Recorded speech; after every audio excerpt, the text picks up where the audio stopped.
One of the advantages of belonging to a research group like ours is that you can freely steal other members of the group's ideas and use them when someone like Rajaram Hegde asks you to present a paper without being punished. So what I'm going to talk about includes parts of Sarah's work on her PhD dissertation and some of Balu's comments on Sarah's work, and I'll just freely steal it and hopefully not be punished. No. Now what I'll talk about is Nehru and Gandhi on secularism, and I'll pick up some of the issues that came up in the Rethinking Religion in India conference that we've just had in Delhi. See, Nehru and Gandhi are often called the two most influential political thinkers in India in the decades before and after 1947. And one of the major issues they faced was that of communal conflict. But they approached that problem, that issue, in very different ways. And today, it is often said that those two approaches gave rise to two different notions of secularism. One, the Western-style Nehruvian secularism, which revolves around the privatization of religion, separation of religion from the state and the political sphere in general. And on the other hand, there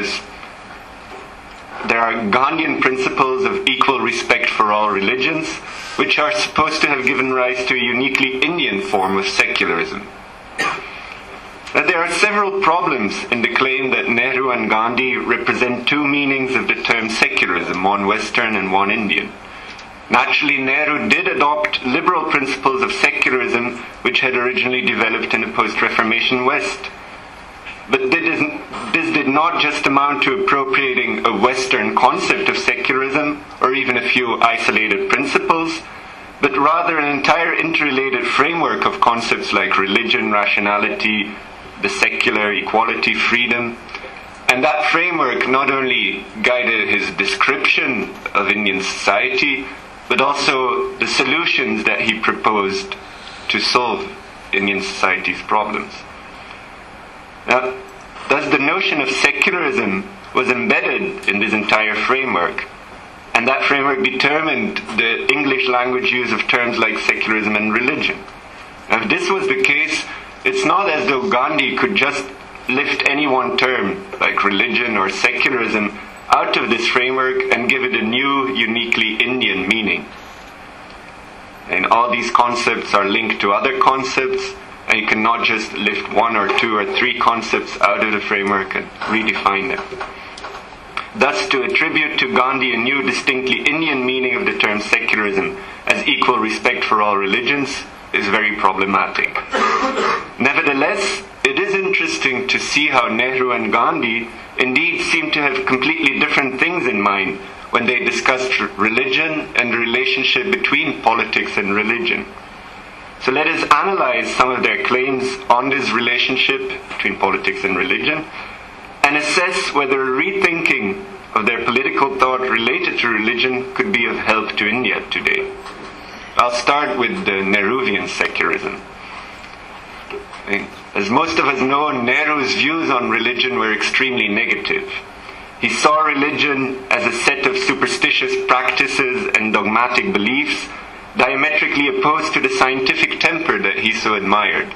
And throughout his work, he often talks about religion as bigotry, dogmatism. Now, from this point of view, the different religions in India, Islam, Christianity, Hinduism, Jainism, etc., embodied different dogmas, doctrines that claimed dogmatic truth. And inevitably, such truth claims implied conflict and rivalry between religions. This understanding of religion explains the logic behind Nehru's obsession with the secularity of the state. If the state were ever to be mixed up with any of these religions, it would choose sides in the conflict of dogmatic beliefs, and then the state would not be able to manage conflicts among its citizens belonging to different religions in a neutral way. In fact, given this understanding of religion, the state would end up privileging one set of dogmatic beliefs or even imposing it on all citizens. And it would also end up discriminating against or even persecuting the believers of other religions.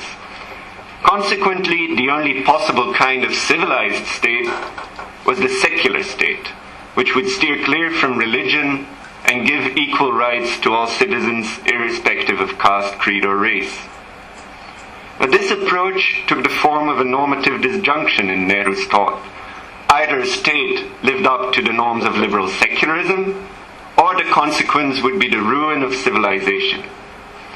Nehru's perspective on the social world allowed for two potential forms of political organization only, either a secular state or a religious theocracy. Throughout his writings, this conceptual restriction on Nehru's thought is striking. Either a country is a progressive, civilized, secular nation-state, or it becomes a backward, narrow-minded theocracy. And what's striking is his understanding of communal conflict, communalism in Indian society, becomes the negation of secularism. So it's not as though he really analyzes the conflicts that are taking place between Hindu groups, Muslims, and other groups. Simply says, look, the only civilized state is a secular state which separates politics and religion. What happens if you don't separate is this kind of communal conflict. Why? Because it unites politics and religion. It uses religion for political purposes.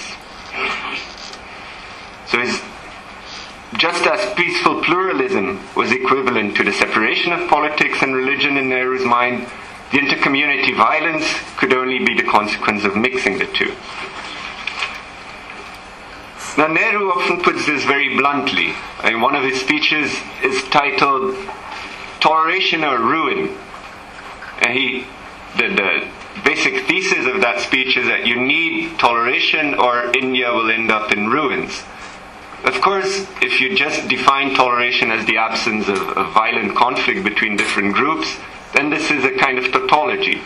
We have peace between groups because there is no violent conflict. But Nehru doesn't define toleration in that way. In his case, toleration refers to the basic structure of secular liberal democracy. As he said, this was the only conceivable aim the Congress had for the great country that was India. It said, a democratic secular state which neither favors nor discriminates against any particular religion. Now, when Nehru starts looking at Indian history, he of course sees that in many parts of India there was peaceful pluralism. There was a relatively stable and extremely diverse society. But instead of examining what allowed this kind of peaceful pluralism before the liberal secular state and the principles of secularism were introduced into India, he simply transforms this into a kind of underdeveloped form of secularism.